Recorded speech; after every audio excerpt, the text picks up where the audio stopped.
राहुल गांधी निराधार झूठ बोलकर लोगों को गुमराह करने का काम कर रहे हैं। जब तक भारतीय जनता पार्टी है, आरक्षण को कोई हाथ नहीं लगा सकता। कांग्रेस पार्टी ने हमेशा एससी, एसटी और ओबीसी के आरक्षण पर हमले किए हैं।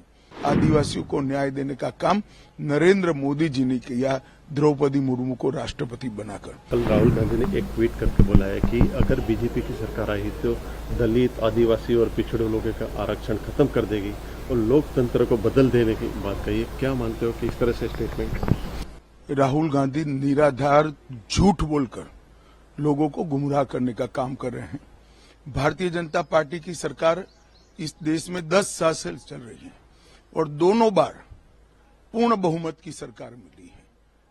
अगर भारतीय जनता पार्टी की मंशा होती कि आरक्षण को खत्म करना है तो हो चुका होता, बल्कि नरेंद्र मोदी जी ने पूरे देश के दलित, पिछड़े और आदिवासी भाई बहनों को गारंटी दी है, जब तक भारतीय जनता पार्टी है, आरक्षण को कोई हाथ नहीं लगा सकता।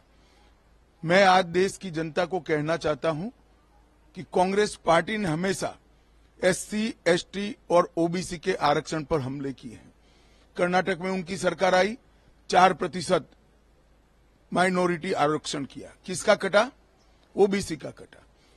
आंध्र प्रदेश में उनकी सरकार आई, वहां पर भी 5% माइनॉरिटी आरक्षण किया। किसका कटा?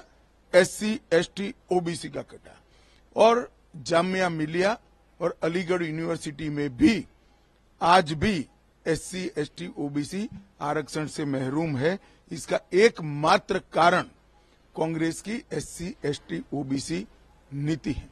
पिछड़ा समाज का हमेशा विरोध किया, बाबा साहेब आंबेडकर को हमेशा परेशान किया और ट्राइबलों को कभी न्याय देने का काम नहीं किया। आदिवासियों को न्याय देने का काम नरेंद्र मोदी जी ने किया, द्रौपदी मुर्मू को राष्ट्रपति बनाकर।